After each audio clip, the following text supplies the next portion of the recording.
Everyone, मैं यशवर्धन तैनगोरिया आपका बहुत बहुत स्वागत करता हूं आपके अपने यूट्यूब चैनल तैनगोरिया कॉन्सेप्ट पर। तो आज हमारे साथ मौजूद हैं मैथ स्टैट्स के अमेजिंग टीचर जिनकी GATE AIR 3, IIT JAM AIR 17 and CSIR NET AIR 50 and PhD from IIT Kharagpur और करंट में असिस्टेंट प्रोफेसर के पद पर कार्यरत हैं। Please give an energetic warm welcome to one and only doctor Santosh Chaudhary sir. Sir आपका बहुत बहुत स्वागत है हमारे यूट्यूब चैनल पर। जी thank you Yashvardhan ji, invite करने के लिए thank you so much for the nice introduction. Sir मैं आपको काफ़ी टाइम से फॉलो कर रहा हूँ, मैं आपको काफ़ी टाइम से देखता भी आ रहा हूँ, आप बहुत मेहनत करते हैं। एक बजे तक आपकी रात को क्लासेस रहती हैं। हाँ जी जी, तो सर क्लास रात 6 बजे। तो आज के इस वीडियो को बनाने का औचित्य यही है कि जितने भी स्टूडेंट्स हैं हमारे जो जुड़े हुए हैं, आपके भी काफ़ी सारे स्टूडेंट्स हैं, वो बहुत सारे स्टूडेंट्स हैं जो PhD करना चाहते हैं, प्रोफेसर बनना चाहते हैं, तो उनके काफ़ी सारे डाउट्स रहते हैं। आज हम उन्हीं को क्लियर करने की कोशिश करेंगे। बिल्कुल। हाँ एक्चुअली क्लासेस ऑनलाइन, क्योंकि दिन में मैं कॉलेज में प्रोफेसर हूँ यहाँ पे BIT मेसरा रांची में। तो दिन में चूंकि मैं 9 to 5 कॉलेज जाता हूँ, फिर 6 बजे के बाद मेरा कोचिंग स्टार्ट होता है, तो 6 से रात को 12-1 बजे तक चलती है क्लासेस, जैसा आपने बताया। हाँ। तो सर सबसे पहले हम जानना चाहेंगे आपकी जर्नी के बारे में। आपने कैसे स्टार्टिंग करी, कहाँ तक आप किस तरह से यहाँ तक पहुँचे? हाँ तो जैसे कि मैं हूँ सीतामढ़ी बिहार से, मतलब मेरा जन्म सीतामढ़ी बिहार में हुआ। फिर वहीं स्कूलिंग 10वीं क्लास तक हम गांव से ही किए, गांव के पास का जो स्कूल है, गांव के पास का शहर परिहार है, वहां से किए। फिर 11th-12th भी सीतामढ़ी हमारा डिस्ट्रिक्ट में एक कॉलेज है, लक्ष्मी कॉलेज, वहां से किया। फिर दिल्ली चले गए, दिल्ली में दिल्ली यूनिवर्सिटी से मैथ्स ऑनर्स किए। फिर IIT दिल्ली से मैथ्स में MSc किए। IIT में मैथ्स, IIT दिल्ली में जब थे तो मैथ्स थोड़ा प्योर था, मतलब बहुत ज़्यादा इंटरेस्टिंग नहीं लगा, तो स्टैट्स में स्विच कर गए। तो हम IIT बॉम्बे से फिर से स्टैट्स में MSc किए। देन उसके बाद फिर मैं भुवनेश्वर में एक कॉलेज में प्रोफेसर था, मतलब बॉम्बे से ही प्लेसमेंट के थ्रू मेरा जॉब लगा था। भुवनेश्वर में एक सोआ यूनिवर्सिटी IITR कॉलेज है, वहाँ पे मैं प्रोफेसर था अराउंड 6 महीने। फिर उसके बाद IIT खड़गपुर में PhD ज्वाइन कर लिया, 3 साल में मेरा PhD हो गया। PhD के बाद यहाँ BIT मेसरा में जॉब मिल गया, तो अभी हम रांची में हैं। ये रहा जर्नी। तो आपकी जर्नी तो काफ़ी इंटरेस्टिंग है, जैसे बोलते हैं कि आपने घाट घाट का पानी पिया है एक तरह से। हाँ बिल्कुल, बहुत घूमे हैं इधर उधर जी। तो सबसे पहला मेरा क्वेश्चन यही है कि बच्चे बोलते हैं कि प्रोफेसर, असिस्टेंट प्रोफेसर बनने के लिए नेट सबसे पहले आता है। तो काफ़ी सारे बच्चों को ये डाउट आता है कि सर हमसे नेट ही क्लियर नहीं हो पा रहा है, कितनी भी कोशिश कर रहे हैं हमसे, लेकिन नए क्वेश्चंस बनते ही नहीं है। तो सर उस पर किस तरह से बच्चों को थोड़ा बोला जाए, किस तरह से प्रैक्टिस करनी चाहिए? जी, क्योंकि असिस्टेंट प्रोफेसर बनने के लिए मिनिमम एलिजिबिलिटी में नेट रिक्वायर्ड है, अभी MSc प्लस नेट होने चाहिए, तो आप असिस्टेंट प्रोफेसर बन सकते हैं।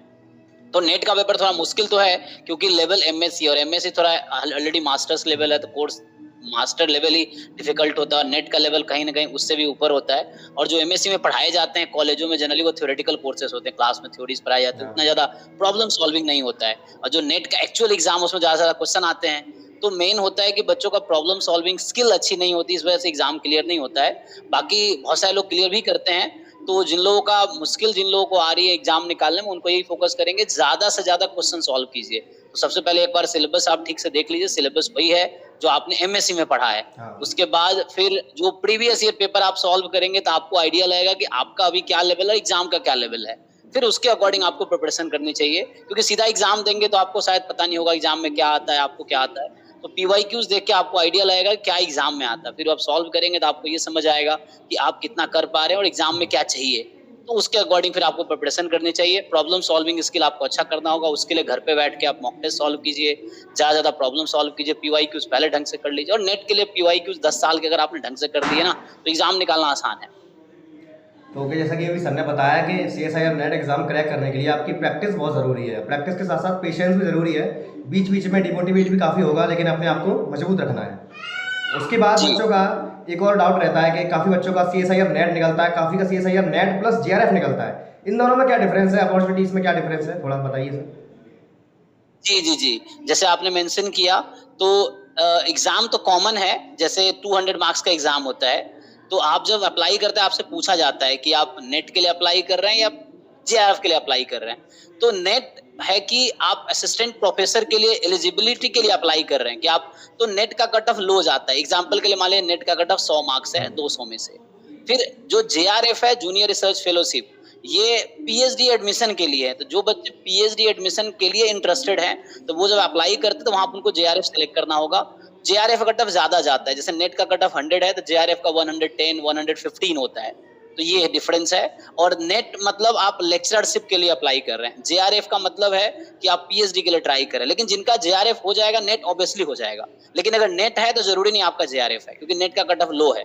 तो मान लीजिए 100 प्लस कर रहे हैं तो आपका नेट क्वालिफाई हो रहा है। 115 अगर जेआरएफ कट ऑफ तो 115 प्लस है तब आपका जेआरएफ हो रहा है, और अगर जेआरएफ हो गया तो नेट ऑब्वियसली हो गया है। अभी तीसरी कैटेगरी भी आ गई। अभी 6 महीने पहले एक नया नोटिफिकेशन आया था कि अब पीएच 3 कैटेगरी, पहले जब से आपने 2 मेंशन किया, अब तीसरी कैटेगरी भी है।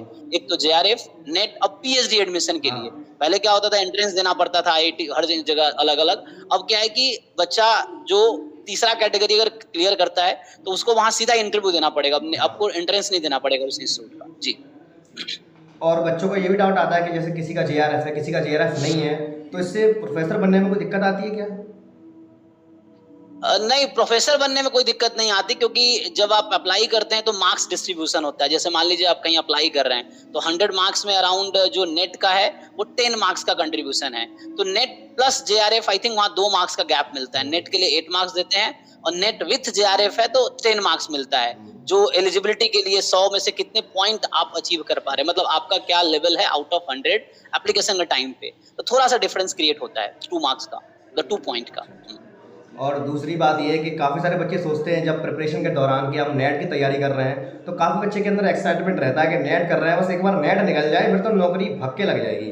तो इस मिथ को थोड़ा सा दूर कीजिए। बच्चों के अंदर ये काफ़ी बड़ा मिथ बैठ गया है कि नेट निकाल लो बस सब कुछ लाइफ आसान हो जाती है फिर। नहीं, ऐसा नहीं है, क्योंकि नेट सिर्फ निकालना जॉब नहीं मिलेगा। नेट एक मिनिमम एलिजिबिलिटी है। तो आप अगर नेट है तो आप असिस्टेंट प्रोफेसर के लिए अप्लाई कर पाएंगे। अब ये जरूरी नहीं है कि नेट निकल गया तो लाइफ आसान हो गया, जॉब मिल गया, नहीं। क्योंकि मान लीजिए नेट 200 लोगों ने निकाला और कहीं वैकेंसी 20 ही है, तो 200 लोग जो अप्लाई कर रहे हैं 200 पर्सन्स, वो सबके पास नेट है, लेकिन सेलेक्ट किसी 20 को ही होना है, तो 180 को रिजेक्ट ही होना पड़ेगा। तो वो चीजें हैं। तो नेट निकलने के बाद आप एलिजिबल हो जाते हैं, तो यही है। लेकिन जरूरी है कि जॉब पक्की है, मतलब आपको जॉब मिल ही जाएगी, क्योंकि net exam not for the job, ये जस्ट एक एलिजिबिलिटी के लिए एग्जाम है कि आप एलिजिबल है। अब जब वैकेंसी आएगी आप अप्लाई करेंगे तो वहां पे जितने एस्पिरेंट्स आए हैं इंटरव्यू देने, उनमें से फिर वो डिसाइड करेंगे इस सूट की आप सुटेबल है कि नहीं। और दूसरी बात यह है कि बच्चे ये सोचते हैं जैसे कि नेट निकालने के बाद क्या प्रोसीजर रहता है गवर्नमेंट जॉब का और प्राइवेट जॉब का, और क्या क्या और चाहिए होता है नेट निकालने के बाद। हाँ, देखिए, जैसे आप अब किस लेवल पे जाना चाहते हैं। जैसे कॉलेज हम लोग जानते हैं कि 12th के बाद जैसे कॉलेज होता है जहाँ बीएससी की पढ़ाई होती है, एक जैसे मास्टर्स लेवल की जहाँ पढ़ाई होती है, एक पीएचडी लेवल हो गया। तो आप किस लेवल पे पढ़ाना चाहते हैं वो डिफरेंस क्रिएट करता है। जैसे मैं दिल्ली यूनिवर्सिटी से पढ़ा हूँ, तो मैं एग्जांपल लेता हूँ। जो दिल्ली यूनिवर्सिटी में 90 डिफरेंट कॉलेजेस हैं, तो वहां भी एलिजिबिलिटी, बहुत सारे मेरे दोस्त हैं जो एमएससी प्लस नेट करके पढ़ा रहे हैं, क्योंकि बीएससी को पढ़ाने के लिए वो टीचिंग ही देखते हैं मेनली। लेकिन डिपार्टमेंट जो मैथमेटिक्स डिपार्टमेंट दिल्ली यूनिवर्सिटी का है, तो वहां पे चूंकि डिपार्टमेंट में एमएससी एंड पीएचडी की पढ़ाई होती है, तो वहां पे आपको असिस्टेंट प्रोफेसर बनने के लिए आपको रिसर्च क्वालिटी बहुत अच्छी होनी चाहिए। तो उसके लिए आप फिर पीएचडी में कितना अच्छा रिसर्च किया, पीएचडी के बाद आपने कितना अच्छा रिसर्च किया है, तो आपकी रिसर्च प्रोफाइल वहां पे देखी जाएगी जब आप मास्टर्स लेवल या पीएचडी लेवल के लिए पढ़ाना चाहेंगे। तो अगर आप जस्ट यूजी लेवल के जो ग्रेजुएशन लेवल के कॉलेज में पढ़ाना चाहते हैं, डिग्री कॉलेज जैसे हो गई, तो उसके लिए आपका एमएससी का मार्क्स और नेट क्वालिफिकेशन वो एनफ है। फिर आप इंटरव्यू जैसा परफॉर्म करेंगे वो चीजें हैं। लेकिन रिसर्च मास्टर्स और पीएचडी लेवल के लिए यूनिवर्सिटी लेवल पे टीचिंग के लिए आपको रिसर्च क्वालिटी अच्छी करनी पड़ेगी। और बच्चे सर ये भी सोचते हैं जैसे कि नेट निकलने के बाद गवर्नमेंट जॉब का क्या प्रोसीजर रहता है विदाउट पीएचडी की और पीएचडी का, इसमें पीएचडी का रोल भी आता है? हाँ जी, जैसे गवर्नमेंट जॉब के लिए, जैसे गवर्नमेंट जॉब में एक हो गया स्टेट यूनिवर्सिटी जो स्टेट गवर्नमेंट के अंडर है। जैसे हर स्टेट में स्टेट यूनिवर्सिटी के अंडर कुछ कॉलेज, जैसे बिहार में मैं हूँ तो बिहार में पटना यूनिवर्सिटी स्टेट यूनिवर्सिटी है, और सेंट्रल यूनिवर्सिटी जो होती है वो सेंट्रल गवर्नमेंट के अंदर है। फिर सेंट्रल यूनिवर्सिटी के बाद जैसे आपका टेक्निकल इंस्टीट्यूट्स आ जाते हैं, जैसे ट्रिपल आईटी हो गई, एनआईटी हो गई, आईआईटी हो गई, ये तीनों टेक्निकल इंस्टीट्यूट है जो गवर्नमेंट हैंडल करती है, और एक सेंट्रल यूनिवर्सिटी हो गई। तो जैसे मैं बात करता हूँ स्टेट यूनिवर्सिटी की, तो स्टेट यूनिवर्सिटी से स्टार्ट करते हैं। स्टेट यूनिवर्सिटी में जैसे स्टेट गवर्नमेंट ने वैकेंसी निकाले, तो वहाँ पे स्टेट यूनिवर्सिटी में अप्लाई करेंगे तो वही फिर से आपको एलिजिबिलिटी वहाँ पे रहती है। अभी जो एलिजिबिलिटी है एमएससी प्लस नेट चाहिए, पीएचडी है नहीं है उसमें कोई दिक्कत नहीं, आप अप्लाई कर सकते हैं। तो ये है, जब आप इंटरव्यू देंगे, अप्लाई करेंगे, शॉर्टलिस्ट किया जाएगा मास्टर्स प्लस नेट के बेसिस पे। लेकिन चूंकि मास्टर्स हैं, लेकिन दुनिया में बहुत सारे लोग पीएचडी भी कर चुके हैं, वो भी अप्लाई करते हैं। तो जब इंटरव्यू के लिए शॉर्टलिस्ट किया जाता है तो ऑब्वियसली वो देखते हैं कि बेटर कैंडिडेट कौन सा है। तो ज्यादातर केस में पाए जाते हैं कि पीएचडी वाले लोगों को ही सिलेक्ट किया जाता है, ऐसा एडवांटेज मिलता है। लेकिन एलिजिबिलिटी एमएससी है, और ऐसे बहुत सारे लोग हैं जो एमएससी करके भी जॉब कर रहे हैं। बहुत हाँ। डिफरेंट जगह पे, और फिर उसी यूनिवर्सिटी से पीएचडी एडमिशन ले लेते हैं, वो जॉब के साथ साथ जॉब लग गया वहीं पे पीएचडी कर लेते हैं, फिर वहीं पे परमानेंट हो जाते हैं। तो ये भी प्रोसीजर, ये तो क्या स्टेट यूनिवर्सिटी का, सेम सेंट्रल यूनिवर्सिटी में भी है, इनका भी प्रोसीजर सेम ही है। लेकिन फिर से इंस्टीट्यूट का लेवल जब बढ़ता है तो वो आपके क्वालिफिकेशन और प्लस रिसर्च की तरफ चले जाते हैं हायर लेवल पे। तो सेंट्रल यूनिवर्सिटी हो गई या ट्रिपल आईटी है, आईआईटीज हैं, एनआईटीज हैं, इन सब में आपका फिर से पीएचडी होना कंपलसरी मांगते हैं ये लोग। एलिजिबिलिटी चूंकि गवर्नमेंट के अकॉर्डिंग एमएससी प्लस नेट ही है, हाँ। लेकिन चूंकि उनको उस लेवल का पर्सन चाहिए जो मास्टर्स लेवल, यूजी लेवल सबको हैंडल कर सके, पीएचडी लेवल को भी हैंडल कर सके, यूजी, पीजी एंड पीएचडी तीनों को एक साथ हैंडल कर सके, ऐसा पर्सन चाहिए। तो इसके लिए वहां पे वही लोग शॉर्टलिस्ट होते हैं, सेंट्रल यूनिवर्सिटी और आईआईटीज, एनआईटी, ट्रिपल आईटी, ये सब जो सेंट्रल गवर्नमेंट के इंस्टीट्यूट्स हैं, यहाँ पे पीएचडी के बाद ही लोगों का शॉर्टलिस्ट होता है जनरली। और एक और क्वेश्चन बच्चों के अंदर रहता है, इस सैलरी को लेकर के बच्चे काफ़ी ज़्यादा डाउट में रहते हैं, जैसे कि सैलरी प्राइवेट में कैसे मिलेगी और गवर्नमेंट में किस तरह से मिलती है, मिनिमम लेवल क्या होता है और मैक्स टू मैक्स कहाँ तक पहुँच सकती है? जी, जी। जैसे एक गवर्नमेंट ने लेवल डिसाइड कर रखा है, जैसे अभी मैं यहाँ पे हूँ, तो लेवल 10 पे हूँ जैसे मैं, या कहीं भी आप जैसे कोई आईआईटी में भी जॉइन करते हैं, मतलब गवर्नमेंट, सेंट्रल गवर्नमेंट ने एक पे स्केल फिक्स कर रखा है। तो जो असिस्टेंट प्रोफेसर, जो कि प्रोफेसर बिगिनिंग लेवल पे होते हैं, तो उनकी सैलरी स्टार्ट होती है लेवल 10 से। और आप कहीं भी किसी वेबसाइट पे जाकर देख सकते हैं लेवल 10 पे सैलरी कितनी मिलती है, वो ओपन है। मतलब आप किसी भी यूनिवर्सिटी में ज्वाइन करें, इनिशियल सैलरी लेवल 10 से शुरू होती है, जिनमें आई थिंक पे स्केल 57,300 आई थिंक है, ये बेसिक पे है। और उसके बाद बहुत सारी चीजें इंक्लूड करके अराउंड ये जाता है 98-99,000 के अराउंड। मतलब सब कुछ मिला के आपकी सैलरी जो मंथली बनती है इनिशियल लेवल पे, वो 98-99,000 के आसपास बनती है, जिसमें फिर वो टैक्सेस कटते हैं, पीएफ कटता है, ये सब कट के आपके हाथ में अराउंड 80,000 के आसपास आता है मंथली।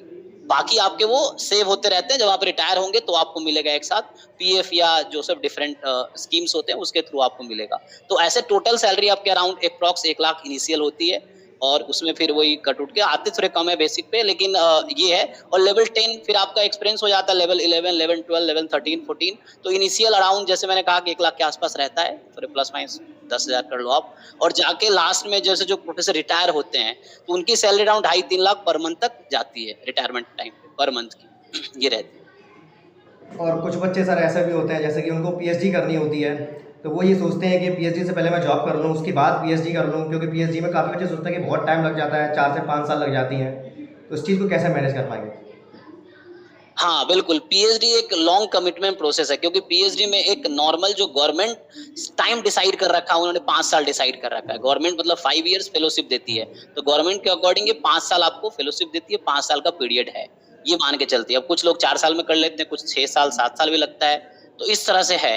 तो आप एक जब पीएचडी में घुसने की प्लान करते हैं, तो आपको उसके लिए एक माइंड मेकअप चाहिए कि 4-5 साल आप कैसे सर्वाइव करेंगे। क्योंकि लोग आप जब एज हो जाती है कि अब मान लीजिए कोई 25-26 के एज में पीएचडी करने की सोच रहे हैं, तो उनके पीछे फैमिली भी है जिनको सपोर्ट करना है, तो आपको ये सोचना पड़ेगा। तो बहुत सारे लोग ऐसे भी हैं जो मैं जानता हूँ, जो पहले जॉब करते हैं, थोड़े फाइनेंशियली सिक्योर हो जाते हैं, फिर वो पीएचडी ज्वाइन करते हैं। कुछ लोग सोचते हैं कि नहीं, पीएचडी जब करना ही है तो टाइम वेस्ट क्यों करना है, तो साथ में ज्वाइन कर लेते हैं। तो इसका मुझे लगता है कि कोई डिसएडवांटेज नहीं है, बस अपना-अपना जर्नी है, अपने-अपने चैलेंजेस लाइफ का, उसके अकॉर्डिंग आप डिसाइड कीजिए तो बेटर रहेगा। बाकी दोनों में ठीक है, जैसे मैं कई लोगों को देखा हूँ कि जॉब करके पीएचडी करते हैं, वो है। लेकिन वही है कि मेनली क्या होता है कि जो पीएचडी के बाद का एक्सपीरियंस काउंट होता है। जैसे मैं कह रहा हूँ, जो हायर लेवल के इंस्टीट्यूट्स हैं, रिसर्च इंस्टीट्यूट्स हैं, तो उसमें लिखा रहता है पोस्ट पीएचडी एक्सपीरियंस ही काउंट होगा। जैसे आपने मान लीजिए पीएचडी से पहले 10 साल जॉब कर दिया, तो उसकी कोई वैल्यू नहीं रहेगी हायर लेवल इंस्टीट्यूट में। वो लोग पोस्ट पीएचडी एक्सपीरियंस देखेंगे, पीएचडी के बाद आपने कितना काम किया है, तो वो काउंट होगा। तो यहाँ पे आपको डिसएडवांटेज मिल सकता है, ये है। और एक और बात है बच्चों की, बच्चे सोचते हैं कि एक बार अच्छे से हम सिक्योर हो जाएं या प्रोफेसर बन जाएं, जैसा मूवीज़ में दिखाते हैं, कुछ इस टाइप का रौला रहता है। इस टाइप का आपका क्या एक्सपीरियंस रहा? कैसा लगता है, लाइफ कैसी चेंज हो जाती है आफ्टर प्रोफेसर बनने के बाद? हाँ, प्रोफेसर बनने के बाद देखिए, एक्चुअली हर जगह इंटरनल प्रोसेस, जैसे मान लीजिए प्रोफेसर आप बन गए तो एक जॉब सिक्योर हो गया। लेकिन जैसे अभी जब ज्वाइन करते तो आप असिस्टेंट प्रोफेसर हैं, फिर आपका असिस्टेंट प्रोफेसर लेवल 10 का भी मैंने नाम लिया था, सैलरी लेवल 10 पे स्टार्ट होती है। तो लेवल 11 तक जाने में बीच में कई सारे स्टेप्स हैं, उसमें इंक्रीमेंट्स होते हैं हर साल, 3-4% आपके सैलरी में इंक्रीमेंट होता है हर साल। और वो इस पे भी डिपेंड करता है कि आप कैसा परफॉर्म कर रहे हैं। और जो हायर लेवल के इंस्टीट्यूट में सिर्फ टीचिंग इंपॉर्टेंट, जैसे स्कूल टीचर्स होते हैं, उनको सिर्फ पढ़ाना है। हमारे यहाँ क्या है कि सिर्फ टीचिंग इंपॉर्टेंट नहीं। यहाँ जैसे हम अभी यहाँ ज्वाइन किया मैंने 6 महीने पहले, तो यहाँ इनका फोकस, पहला काम टीचिंग है, दूसरा काम रिसर्च है जो खुद करना है, तीसरा काम पीएचडी स्टूडेंट लेना है जिनको गाइड करना है, चौथा काम है जो गवर्नमेंट के प्रोजेक्ट्स हैं बहुत सारे गवर्नमेंट के प्रोजेक्ट्स होते हैं, जैसे सर्व है या जैसे डीएसटी है, department of science and technology government का, एनबीएचएम, बहुत सारे बॉडीज हैं, रिसर्च बॉडीज हैं जो रिसर्च प्रोजेक्ट देती हैं, जिन प्रोफेसर्स को प्रोजेक्ट लेना है, फिर प्रोजेक्ट पे काम करना होता है। ये फंडेड प्रोजेक्ट होता है, आपको सैलरी के अलावा इसमें पैसे मिलते हैं। लाइक मान लीजिए आपने 20 लाख का प्रोजेक्ट गवर्नमेंट का लिया, तो उन्होंने कुछ आपको काम असाइन किया, आपको कर रहे हैं, तो वो आपको अलग से मिलती है, जिसके लिए इंस्टीट्यूट में सैलरी मिलती है, तो इंस्टीट्यूट उसके लिए अप्रिशिएट करती है, क्योंकि वो पैसा इंस्टीट्यूट के पास आती है, फिर आप काम करते हैं। तो हायर लेवल इंस्टीट्यूट में टीचिंग, रिसर्च, पीएचडी स्टूडेंट को गाइड करना और प्रोजेक्ट, ये 4 रेस्पॉन्सिबिलिटी आप ऊपर रहता है। तो सिर्फ यहाँ टीचिंग नहीं है, फिर इंटरनल आपके पास कंपटीशन होता है आपके कलीग्स में, क्योंकि किनका प्रमोशन होगा, किनका प्रमोशन नहीं होगा, ये इस पे डिपेंड करेगा कि आप कैसा परफॉर्म कर रहे हैं, आपका टीचिंग फीडबैक कैसा है, आपका रिसर्च कैसा है, आप कितने बच्चों को गाइड किया, आपने कितने प्रोजेक्ट लाए, इन सब पे। जब आप असिस्टेंट से एसोसिएट बनते हैं, फिर प्रोफेसर, जैसे शुरू में असिस्टेंट प्रोफेसर है, 5-6 साल बाद एसोसिएट प्रोफेसर बनेंगे, उसके बाद फुल प्रोफेसर बनेंगे, उसके बाद और हायर लेवल्स हैं।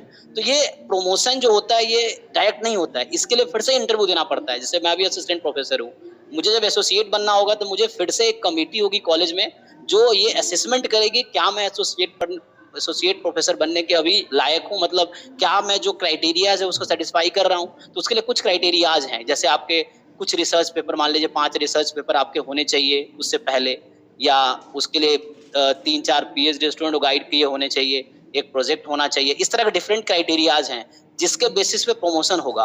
तो ऐसा नहीं कि एक बार जॉब ज्वाइन कर ले फिर मजे मजे, यहाँ एक अलग चैलेंज है, तो आपको फिर से मतलब आपको प्रोग्रेसिव रहना पड़ेगा, नहीं तो आप कुछ नहीं करेंगे तो लाइफ टाइम असिस्टेंट प्रोफेसर ही रह जाएंगे। ये है, क्योंकि आपको प्रमोशन नहीं होगा, अगर आप काम नहीं करेंगे यहाँ पे तो आपको प्रमोशन नहीं होगा। ये है। तो मतलब प्रोफेसर बनने के बाद भी जर्नी खत्म नहीं होती है, ऐसा बच्चे सोचते हैं। मेहनत तब भी हाँ करनी पड़ती है, स्टडी रेगुलर जारी हाँ, करनी पड़ती है। आपको प्रोग्रेसिव रहना पड़ेगा, काम करते रहना ही पड़ेगा। यही कुछ हमारे स्टूडेंट्स के क्वेश्चन थे जो हमने आपसे डिस्कस किए। तो बहुत अच्छा लगा जी आपसे बात करके। अब तक मैंने आपको ओनली इंस्टाग्राम जी पर जी आपकी यूट्यूब की वीडियोस में देखा, आज फर्स्ट टाइम आपसे बात हुआ। तो काफ़ी अच्छा जी जी, एक्सपीरियंस मुझे रहा बहुत मेरा। अच्छा लगा। ये बच्चों को बहुत हेल्प करेगा। आपने बहुत अच्छा पॉइंट मतलब यहाँ पे पूछे हैं, बहुत अच्छे अच्छे क्वेश्चन। ये बच्चों को ऑब्वियसली बहुत हेल्प करेगा, और बहुत सारे लोग हायर एजुकेशन में इतने हैं नहीं कि जो उससे बता पाए। तो आपने सही किया, बच्चों के हेल्प के लिए आपने बहुत अच्छा डिसीजन लिया है। तो सर आपका बहुत बहुत धन्यवाद अपना कीमती समय हमें देने के लिए। Thank you so ji much. जी, थैंक यू आपको भी इनवाइट करने के लिए, थैंक यू बच्चों को देखने के लिए। और इनका चैनल के थ्रू मैं आपको थैंक यू बोलना चाहूँगा। ना आपने देखा, बहुत कुछ आपको सीखने को मिला होगा। Thank you so much. Thanks.